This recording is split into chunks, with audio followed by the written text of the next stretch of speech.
All right. Hey, everyone. So welcome to actually what would be Asian American and Pacific Islander Heritage Month. So this is a great time to learn about our history and to learn about the contributions that our members in our community are making to forward our history and to create it. And so this event is called Preserving History and Celebrating Culture. So I'm going to give an introduction to these amazing authors. So let me begin by introducing Amy M. Lay.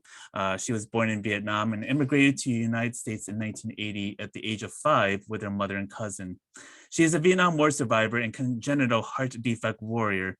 Her family was among the hundreds of thousands of boat people who fled Vietnam after the fall of Saigon.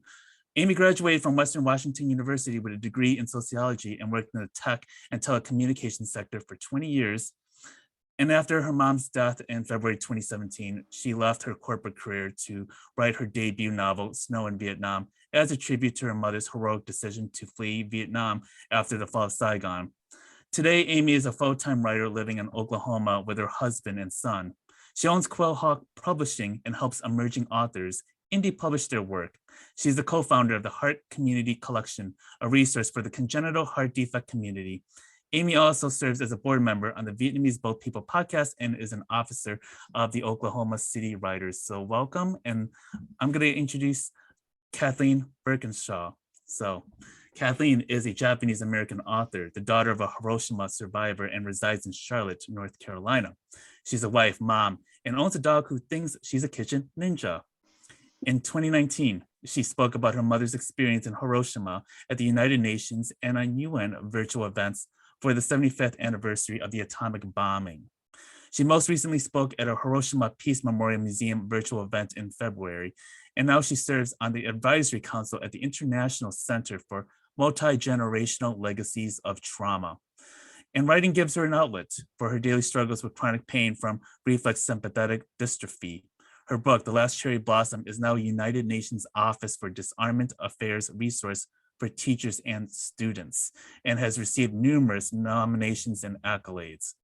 The Last Cherry Blossom audiobook in English was released in September of 2021, and through Holy Chopin Publishing, it will be releasing the written Japanese translation of this book in August 2022. So welcome, Kathleen. Next on the list is Jennie Liu. She is the daughter of Chinese immigrants. Having been brought up with an ear to two cultures, she has been fascinated with the attitudes, social policies, and changes in China each time she visits. Jennie lives in Western North Carolina with her husband and 2 boys. Her novels, Girls on the Line and Like Spilled Water, were Junior Library Guild selections and received recognition from In the Margins and Freeman Book Awards. Her forthcoming middle grade novel, Enli and the Buskin Blues, will be released in February 2023. And so I go to Dr. Padma Venkatraman, who is the author of Born Behind Bars, The Bridge Home, A Time to Dance, Island Zen, and Climbing the Stairs.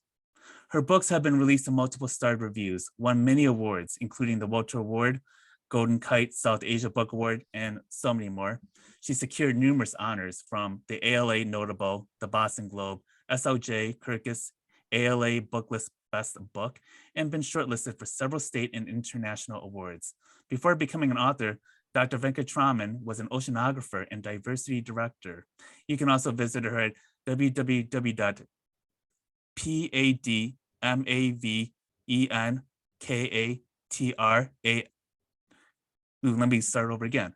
padmavenkaTraman.com or on Twitter at padmatv. So last but not least, I am the moderator for today's discussion. So my name is Randy Kim. I use he, him, his pronouns. I am the host and creator of the Banh Mi Chronicles podcast since fall of 2019. The podcast is an Asian American centered show on assimilation, intergenerational trauma, and community empowerment. And you can find my podcast on all streaming services. And I will be on the new 7th season of this podcast. So I hope that you get to check it out. Other things about me: I've been a storyteller at various shows in Chicago. I currently serve as a board member for the National Cambodian Heritage Museum in the city of Chicago. I'm also currently working on my master's program at DePaul University in nonprofit management, and I currently work for a health equity foundation. So with that said, I am it's a little exhausting with the introductions. So anyways, I hope that like after looking through the introduction, I just want to say that it is just incredibly impressive of seeing what you have done, and also bringing the kinds of stories that our children and our adults, our fellow colleagues need to hear, need to listen to. And I am so honored to have all of you on here. So first of all, I just want to say welcome to this discussion. How are you all doing at this moment in this time? I'm excited to be here. Thank you, Randy. Thank you, fellow authors. Yeah, it's wonderful to be here with all of you. Yes, great authors, but also friends. So that makes it very nice. Thank you.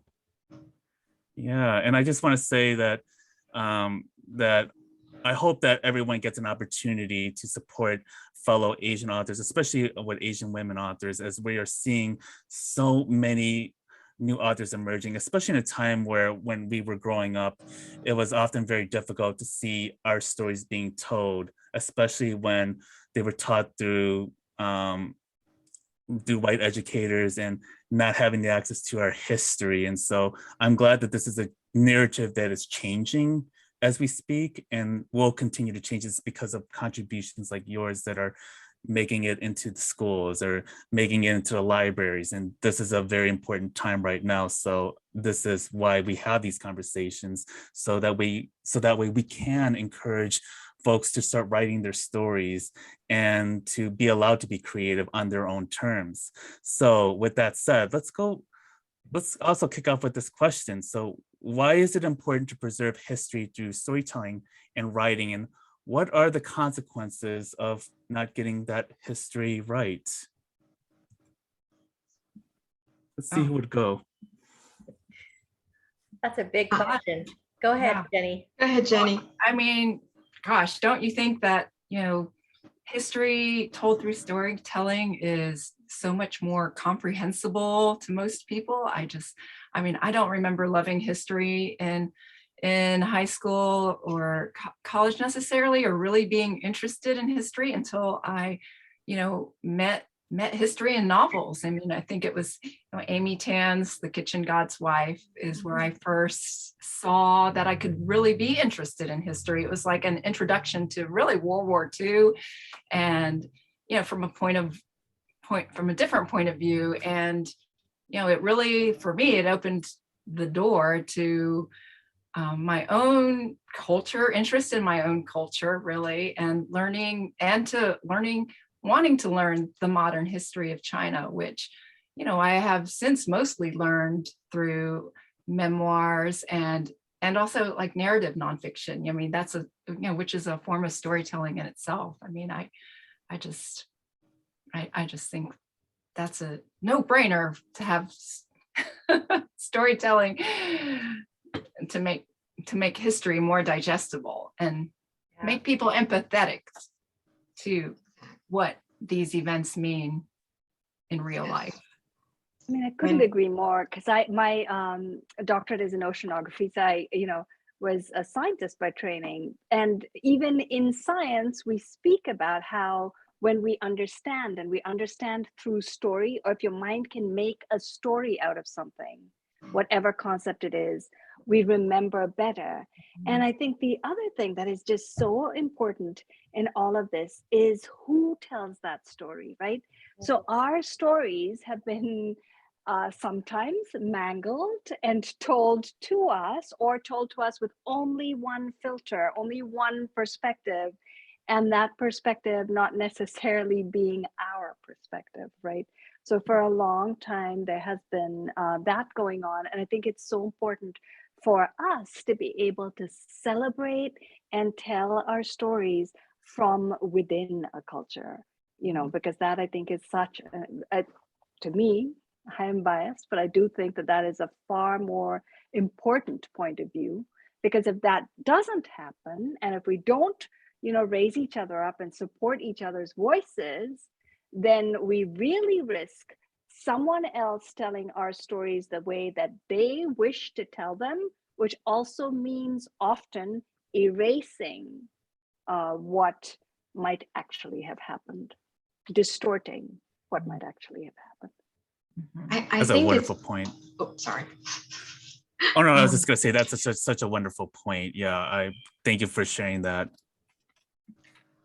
To go on to add to that piece of it, I really feel like when you're writing about the history, you're able to give the reader an idea of what the society is at that time, what the culture is. And I think then your character, in my case, it was my mother's character, but what they do and what they say, they can say things that those who are no longer around that could say what their story is. And it also gives them a chance to see what the customs are. And I always think that the customs are sort of like a wordless dialogue, because they can witness what their heart is really about as they practice their customs in their culture. And I really feel that unless we do that, the stereotypes just get perpetuated. And by being able to show the other side, show the humanity. And then that way we have this connection with them. And I think that connection is lost because history can be a series of dates and battles, and some get 2 sentences in a picture, some don't even get any sentences in the history books. So it's so important that that can be out there for us. Yes. I concur with all three of you, and I echo everything that you just said. And I mean, the only thing I would add to that is what I love about preserving history through storytelling is that it's across multi-genres and it's across multi-ages. It's not a dry history book that you're reading and you don't absorb anything, but through storytelling, you can get the flavor. Like Kathleen says, you can get that history in that capsule in time of what it was like during that period, with the language, the music, the foods, the clothing, everything. And so it makes it much more rich. And if we're the ones that are telling the story, then it forces society to listen to more than just one voice. And that 360 view is super important because we're raising our children and the next generation, right? To be able to think on their feet, to be bold, and to have an opinion and to have that confidence. And if there's only one story that's being told through the white narrative or through the Western lens, I feel like you're going to have a generation that's going to fade away. They're going to feel like they're othered. They don't matter. So yeah, I think that's one of the consequences of not getting history right. Absolutely. I was concerned about that question when you said, what are the consequences of not getting the history right? And I was, of course, that strikes cold fear. And to me, if I'm writing something and I don't get something right, I was curious what you guys meant by that question, or what you were how you were gonna answer that. So I see what you mean now. And thank you for lifting all of these experiences, because we see that lived experiences is a very important component of how history gets documented, and oftentimes it gets missing or intentionally missing. As Helen Zia once said, it's missing in history, MIH, because it is intentional. It is a way to gatekeep the way history is being taught in the favor of the white Western lens, and it is a violent act. I mean, if I have to go further on it. And I also think that for writers, especially yourself, there's always this burden of, I think Jennie might allude to this, was alluding to this, but there's always this fear, especially when we are writing the stories of our families who have been through untold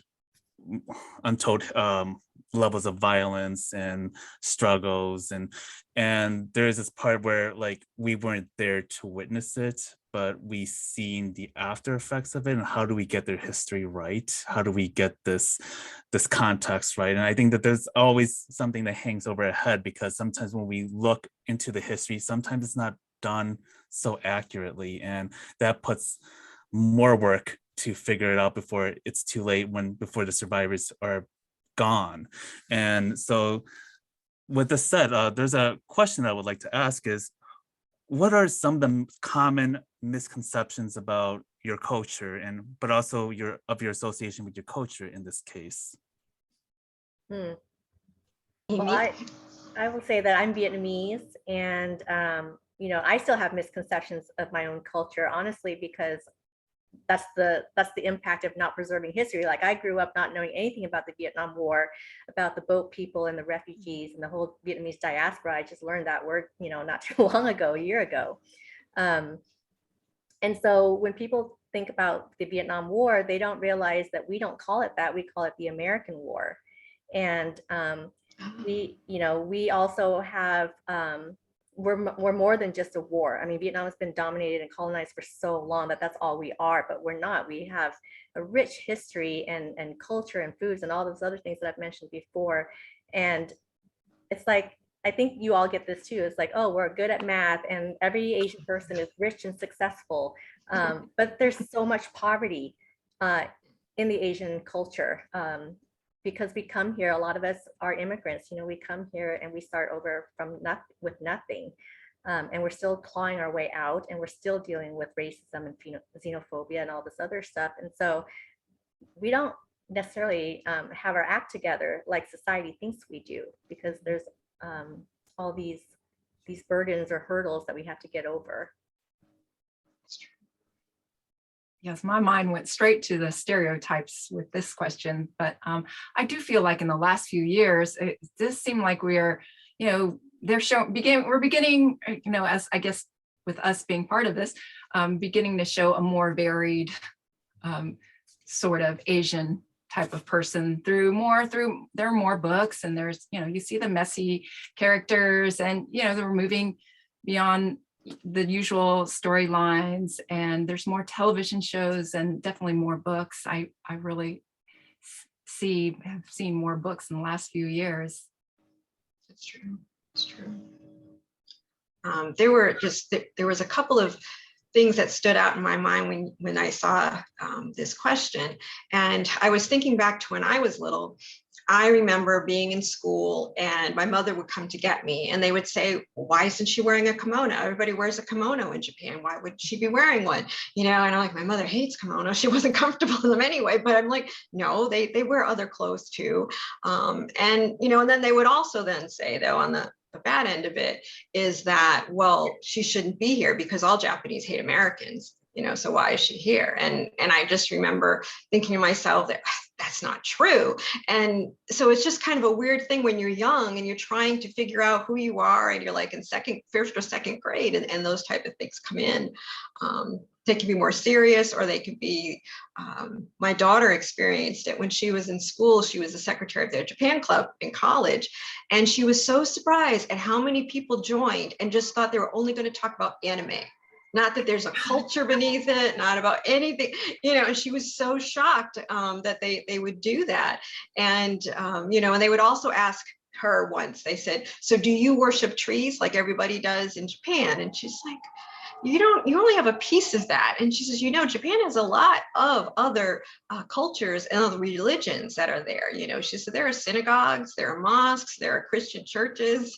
And they just looked at her funny. And she was just shocked because, it's many years past the war. So you would think that they would have a better sense of what is there. But the college students just did, some of them were still having that as well, which was interesting. Mm-hmm. My mind, when you spoke about this, like everyone else's, I think first went to the stereotypes and the misconceptions. And you were talking about worshiping trees, Kathleen. And I think one of the things that happens if you're Indian is, everyone assumes that you are Hindu, which not all of us are. But there are so many misconceptions about the Hindu religion, and they are very brutal misconceptions, right?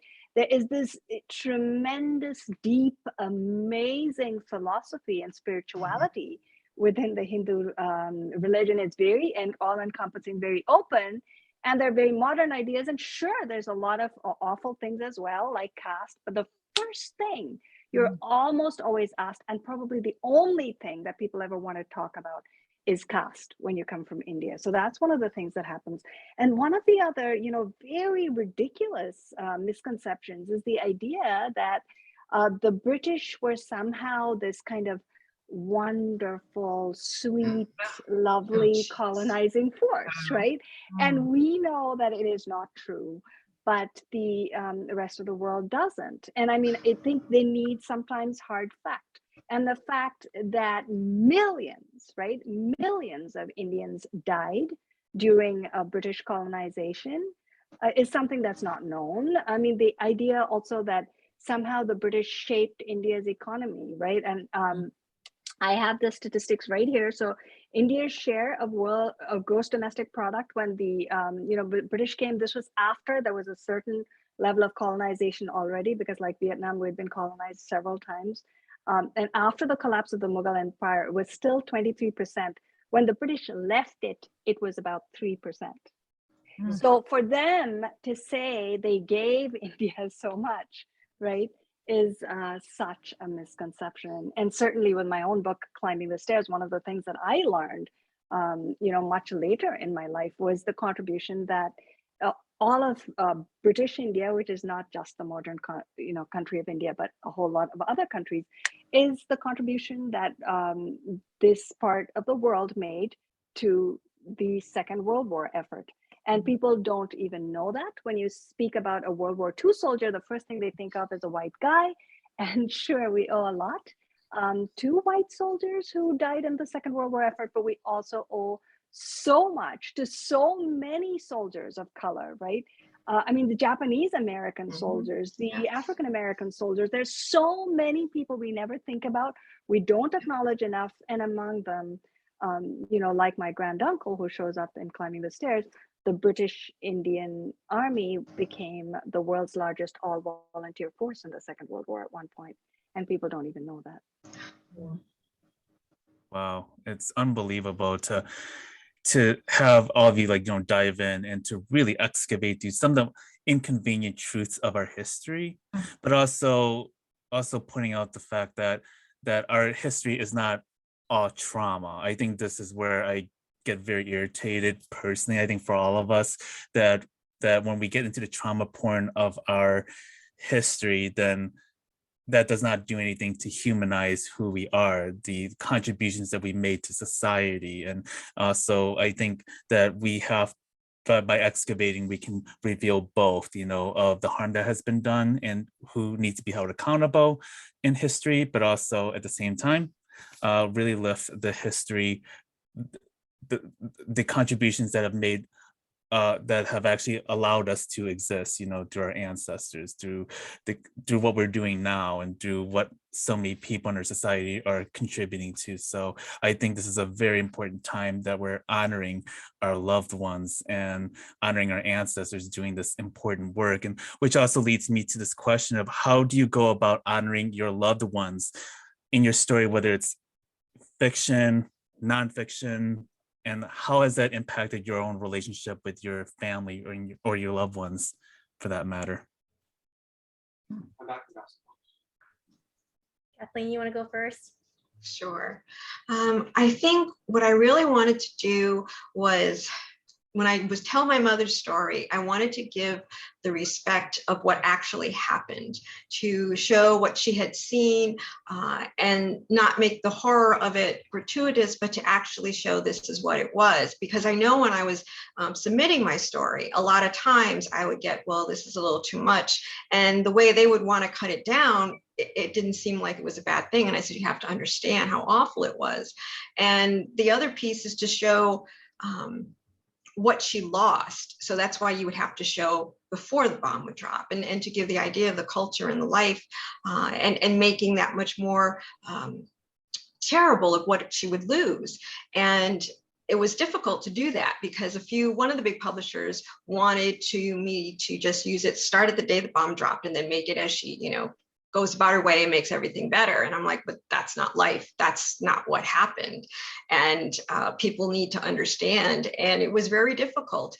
But I learned a lot about my mom how strong she was. I understood a little bit more about what she reacted to when I was growing up, what are now PTSD symptoms, but I understand better her anger management issues, or why some things bothered her when it wouldn't bother other people, or her days that she would spend in a dark room around August. And it made me understand her better when I started researching more, and then talking with her, being able to have some of that background with me to really like understand why she said and did some of the things she had done. And it also made me realize too, that when they pass away, the ones who've gone through these events, it doesn't end with them. The trauma continues. The second and the third generations there, which is why I'm on that board, to show that we've witnessed their emotional scars, but that brings our own emotional scars with us later, even if it's not physical like what I have.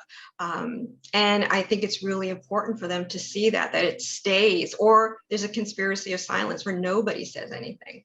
And I think it's one of the things that I really learned going through this process. And at the end, my mom passed away during the final edits. So it was it was emotional, but it was cathartic as well, And now that she's gone, I think Amy would probably agree too. It's a way to keep talking and bringing them in. It's like you're visiting with them again every time that you talk about the story that involves them.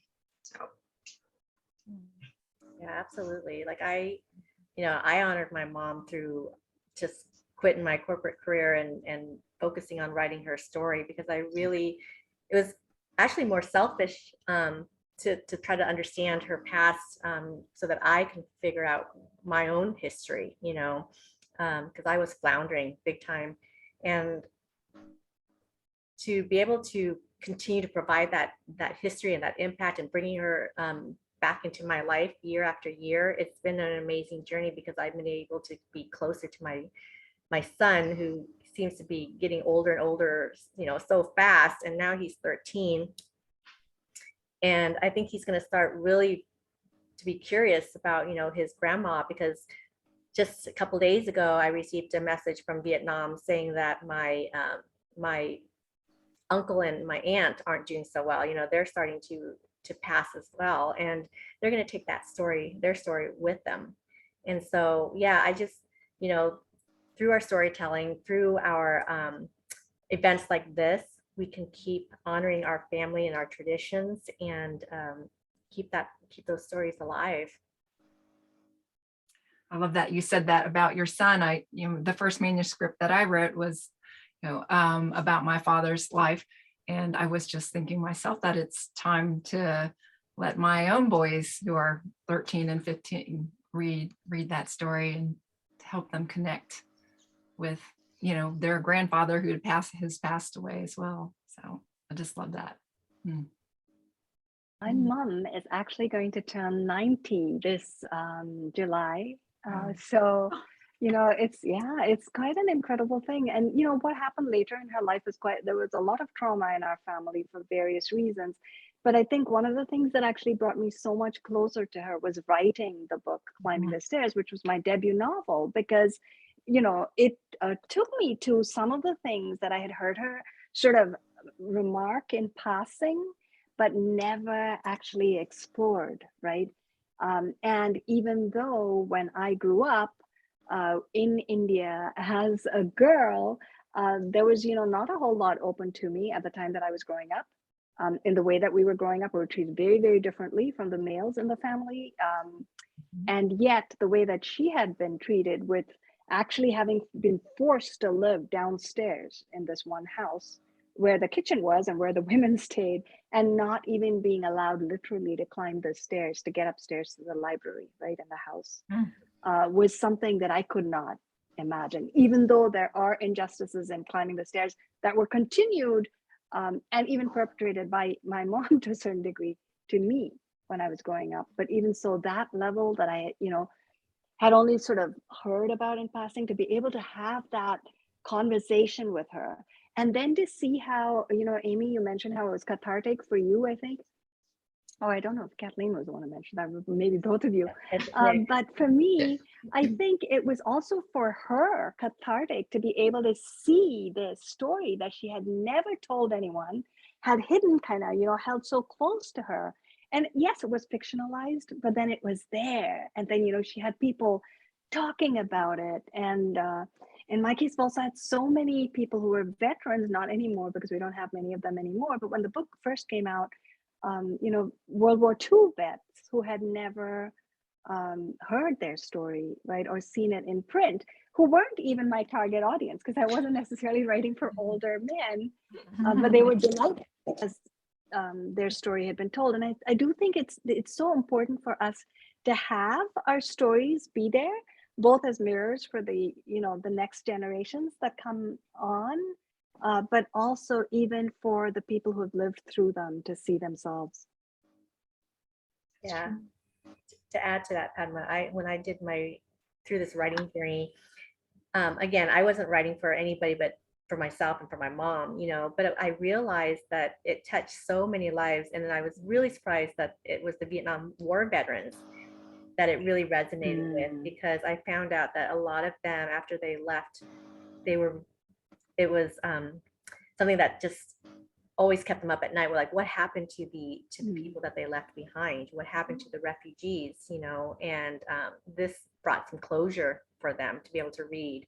So I commend us all actually for writing our stories, because it's touching not only our heritage, but the world around us.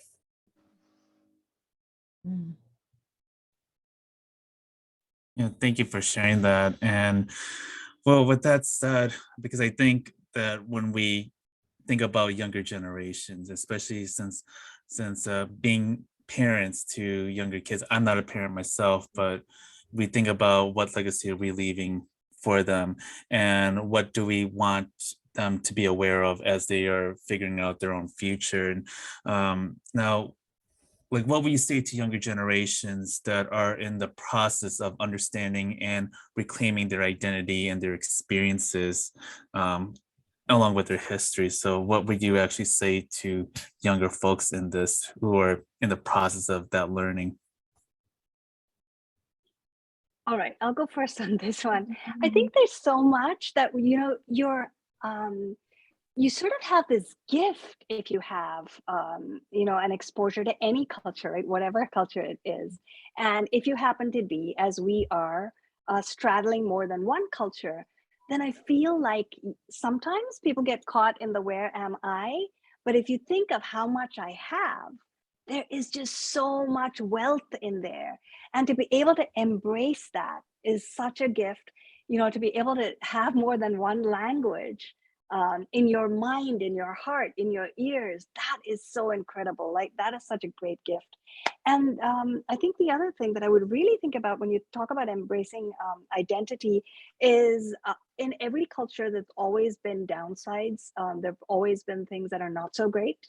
But I do think the Western media and the Western lens tends to sort of make a sort of focus on that, right?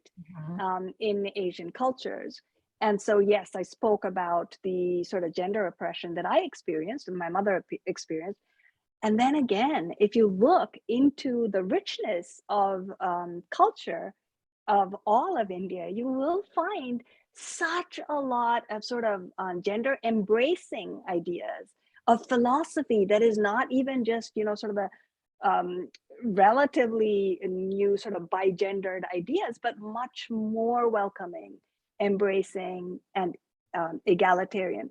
And you spoke, Randy, about contributions that we've made, and the tremendous contributions that all Asian cultures have made to mathematics wouldn't exist without India, and China, Japan have contributed so much, Vietnam, all of these places, to the wealth that we have in science, in mathematics, and in ancient literature too. So, all of those things, I think, to embrace and remember. It's true. I also feel that when I was growing up, it was hard for me to really embrace my Japanese-ness. Like I was proud my mother was from Japan. I knew that, but she had Americanized so much. And then at school, after there was some teasing, I decided, okay, I just kind of focused on not being Japanese or celebrating any of that. But it was when I was pregnant with my daughter that I started to feel, I want her to know more about these. I want to ask my mom these questions, you know, that she never celebrated with me, but maybe we could start with her. And I think now for the young people, there are so much more sources for them. You know, they have all these wonderful magazines, they have these websites, they have podcasts like Randy's where they can hear all about their culture, other people's culture, and they can kind of see, oh, I can embrace, you know, I could embrace my Japanese-ness, but it doesn't mean any less that I'm not proud of being an American. It doesn't cancel the other one out. You can have them both. And I think that's what's so wonderful, at least today. They have a starting point, more so than what I had found when I was growing up. So I think it's a wonderful thing because it's never too late for them to start looking into their culture. So. I think my experiences were very similar to yours, Kathleen, you know, growing up in a very, you know, with very few other Asians in the area. And, you know, you just are so more interested in fitting in or not sticking out.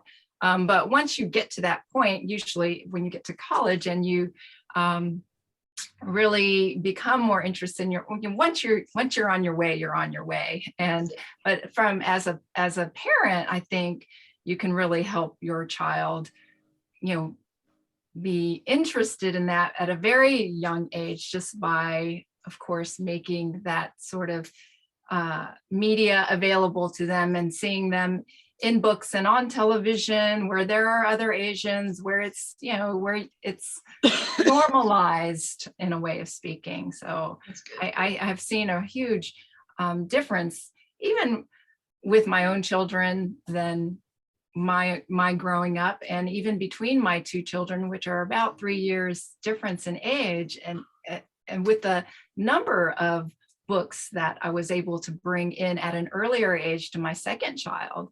You know, he seems to much more identify as Asian than my older child. You know, not that he's in any way embarrassed or ashamed, or, I mean, he accepts his culture. He just doesn't go after it the way my younger child does. My son is half Vietnamese, half, I think he's Swedish mix, bunch of other Western cultures. But you know, I think the two biggest ways to connect and preserve our heritage is through food and through music. I know it gets my son every single time when I'm cooking something that's Vietnamese. He just loves it. And so I think, you know, there's common grounds that we can connect with the younger generation on. If it's food, if it's music, if it's, you know, TV shows or dramas, whatever. The important thing is to connect, and whether you're connecting around the kitchen or the table or around the TV, it opens up the dialogue. And that's another key thing, right, in terms of having the younger generation be curious. And I highly encourage, if you're listening, younger generation, to be curious, to seek understanding, to talk to your mom or your dad or whoever it is in your circle that you trust.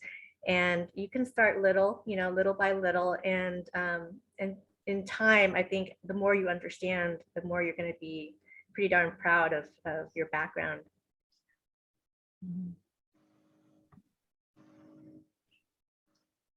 As we get into the conversation, I just want to give a quick pause and see if you have any questions for each other, any reactions, because I know that we were kind of like going through the conversation very intensely, but also I feel like that there's so much intersections at play here, especially between all of you. And I wanted to see if there's an opportunity for you to, you know, ask any questions or any responses to your stories. I have a question for Jennie. Actually, a year ago, she and I met, and we were on a panel, and you had talked about China's, you know, one-child policy, and I just am kind of curious how that has evolved over time, how perceptions have changed. Oh boy. Oh yeah. So I think China's now on the 3-child policy, and their birth rates are very low, and the country is very concerned about that, along with the aging generation. So I think they see it as a problem, but the young people are busy doing other things, having career. The women anyways are definitely interested in their career life and their so it's not quite going the way the government wants at this point. Yeah. Thank you. Right, you said any thoughts, Randy. So I have a thought because I think over the weekend, my daughter wanted to see the latest Harry Potter thingy flick, Albus Dumbledore or something or other. And we were sitting there in the theater, and what did I see but the Copper Phoenix? So there was this thing. Yes, there was a little ad for it, and it said on Audible, and I was like, hey, look at that. So that was so much fun. But my question, I do have a serious question or a thought, really, more of a comment related to that, which is I think sometimes, especially if the younger generation is listening in, we do, I think, have a feeling, all of us, maybe a bit of an obligation to write about our own cultures because we did not see that very much growing up. And I think it's very important and it's very necessary, but it's also possible. I just want to say, like Amy, because I don't know anything about the Copper Phoenix. I have not read that. I've only read the Snow trilogy. So I feel like you can expand your wings, like a phoenix. And what I see over there, I have no idea, Amy, if there's any Vietnamese anything in that, but it doesn't look like it to me. And so, be able to just do whatever you want and be able to blend things and, fusion food, fusion fantasy, fusion, everything. Yeah, I'm very interested in what you saw because the Copper Phoenix is not out yet. It was on there. It was like a little ad. I don't know. It just had her coming and doing all this cool stuff. All right. Well, maybe a new Marvel. I need to change my title. Oh no. Yeah. That is a good point, Padma. I do think sometimes, well, what's and thinking, what's my next story going to be, or what's my next story? I don't, you don't want to feel like you're constrained to write only about your culture. I have actually been stewing a little bit on that. And sometimes I have to say the publishing industry also wants us to, once you've made, because I know that for a fact. Yes. I have other things, but those are not as, don't make it people as excited because they're like, oh yes, and you have, and of course I have so many cultural stories that I want to tell, right? But I think I'm at the point now, nearly 15 years after my debut, when I feel like, okay, Padma, I think you might be able to say, you know what? Yes, I want to keep writing these, but I also want to have some fun writing other stuff. Yeah. And so I think sometimes it does need us to also be able to speak up, Jennie, and sort of say, yeah, I want to do that too. And it's not always that easy because we are pigeonholed sometimes. Yes. That's excellent. Yeah, thank you so much for bringing these questions in, and also for just the wonderful conversation that you're all having. So what kind of writing or story would you like to tackle next then? Well, can I just say, don't do ghostwriting because it So my Copper Phoenix is actually about surviving sexual assault and childhood abuse, and it's based on a true story of a friend of mine.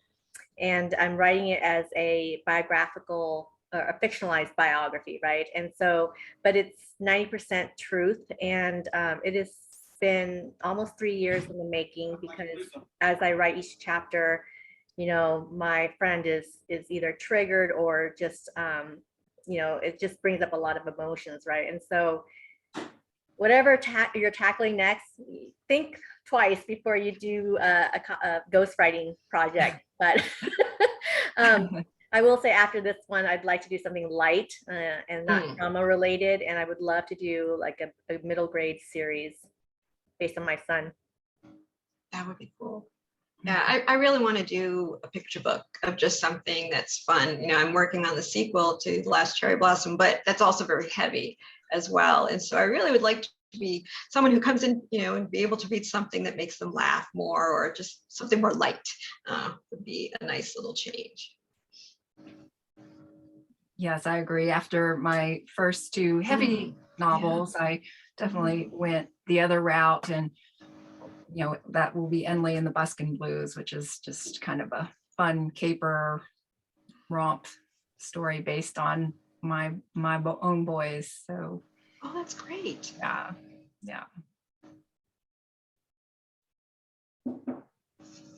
Yeah, me too. I want to expand all over the place. I'm so excited. I'm going to do the picture book. I want to, do some more of this, that, and everything else. Yeah, and I am an oceanographer, so I do keep thinking that I would love at some point. That's not necessarily very light, but I would really love, and I'm working on now a project that's kind of pulling my science into my writing, and I really love that. Sure. Yes. Yeah. Wow. Very My exciting. son, I wanted him to be an oceanographer years back. And I wanted him to go to University of Washington. I kept pushing and pushing and pushing. And then he announced last month, he's like, Mom, I'm going to be a real estate agent. Oh no.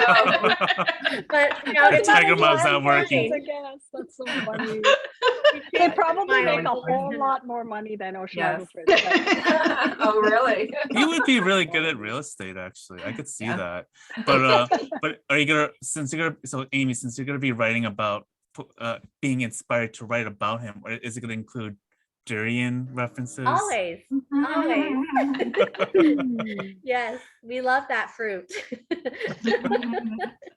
Yeah, I don't think your son cares too much. He might disagree about that. I've seen some videos where he didn't take it very well. Oh, I know, he threw it up in his mouth, but that's why I want to write something light and introduce them to food, right? And because middle graders, they're very picky and they like what they like. So yeah, but And they're not afraid to tell you that they like what they like.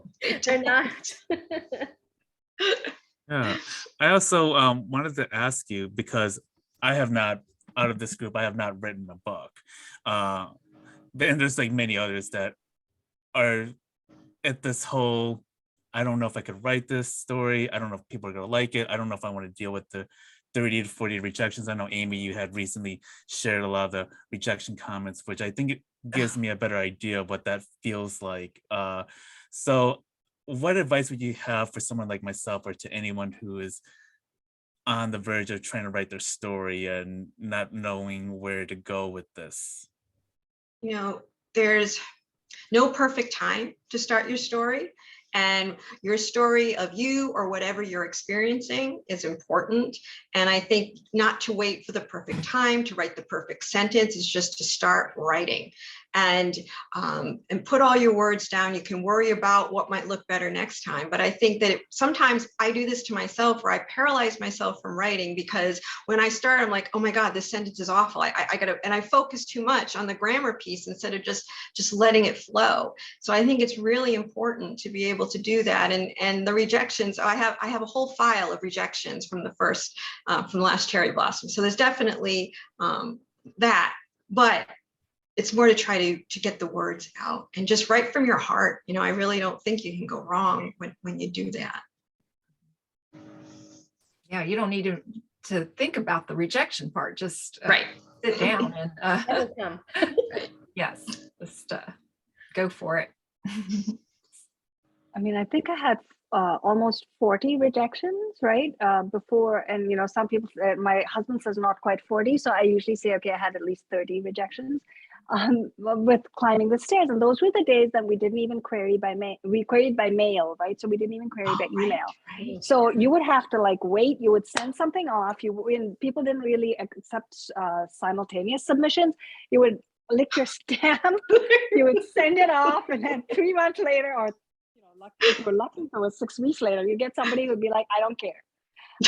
And this was, you wouldn't even have sent your manuscript, right? You just sent something that said, hey, there haven't been any books for you, hardly any anywhere, even for adults, written on India's role in the Second World War. And you're like, and this is my mom's story. And I was like, how could people say no to that? Not even want to look at it. And those 30 rejections did not even want to look at the book, right? And then finally somebody, and then it got sold to Penguin. So I think so I think that's really important to just say, hey, look, everybody's had rejections, is going to happen, and not worry about it. Like Kathleen said, put it away, because I get paralyzed too sometimes. I mean, all of us have these times when we're not able to think. If you start worrying too much about, am I showing? Am I doing a good job? Am I digging deep enough into the emotion? I do think having a plan, just getting that first draft out is great, because then it shows you have something and you can work with it and you can change it and you can cut stuff and add stuff, but at least you have that piece, right? I think that's really important, and to sort of send away that voice, right? So Randy, when you get the little voice that is like the mean Randy that's saying, this is not going to work or whatever, send it away, because that's what I do. I call her the mean Padma, and I'm like, shoo, go. You know what? Get lost. It's not your day. Go somewhere else. I love that. We need to give mean Padma a name. Alter ego we need to give Oh my her. gosh, those are, just right. I mean, and distance yourself when you're done with your first draft. Give it a couple of weeks before you read it again. But I will also say that what helped me was joining a community of writers, and that's true. Whether it be your critique team or a local organization or an online group, you learn so much, and it saves you a lot in the long run in terms of how to structure your story, or how to get it into the Library of Congress, or how to find a really kick-ass graphic designer, if you want to do an indie route. So there's so much, and there's also these terminologies that you learn. So even if you think your manuscript is crap, at least you'll sound educated or be educated. Oh, thank you so much. Yeah, speaking of, just thinking about, very practical suggestions as well, when Amy spoke about community, which is so important indeed. Two or a couple of communities that come to mind to think of is, one of them is SCBWI, which is, if you're writing for children, the Society of Children's Book Writers and Illustrators. It has so many resources for authors who are starting out. And then We Need Diverse Books, and both of them are geared toward younger people's literature. So WNDB is We Need Diverse Books, and that's also something that's really good to keep up with. They have a mentorship. I'm a mentor for the second time, so it's a lot of if you get to be in that program, you actually get to work with a mentor for a whole year, and get feedback. So there's so many wonderful opportunities to look around, and I agree, to tap into community is wonderful and important. Yeah. And can I just plug one more community that I started? So I want to, it's called Diverse Verse, or Diverse Verse, however you pronounce that. And Amy just joined. I'm hoping Kathleen will join, and all of you will join. But what it is essentially a place where we're trying to promote and uplift the voices of poets from underrepresented and marginalized groups, or verse novelists from the same. Ooh, that sounds great. Thank you for lifting that. And as we start to wrap up, surely, is there anything else that I missed too before I go on? I just want to say thank you to the Asian Author Alliance for giving us this platform, and for bringing us all together, and blessings to you all. And especially to you, Randy, for moderating. Thank you. Thank you. Really, I just want to echo Amy's thanks. I also want to say thank you to Asian Author Alliance. I don't know if I mentioned it early in the beginning, so I do apologize, but I do encourage everyone to follow their work. I think it's incredibly important to follow the works of, or to follow the platforms of Asian writers, publishers, and community spaces, because this is how we start to grow and we start to manifest the kind of stories that we really deserve to hear. And lastly, I wanted to give you a quick plug to where we can follow your work. So I want to make sure that people have the opportunity to follow your journey. You want to go first? All right, I'll go. My website is www.kathleenbirkinshaw.com. And on there's also a link to my blog. And if you look for me on Instagram, it's at Kathleen Birkinshaw. And Twitter, it's at KL Birkinshaw 1 with the number 1 there. And my book, I'll just say this, is The Last Cherry Blossoms. I'll just show you. Which is amazing. Yeah. Thank you.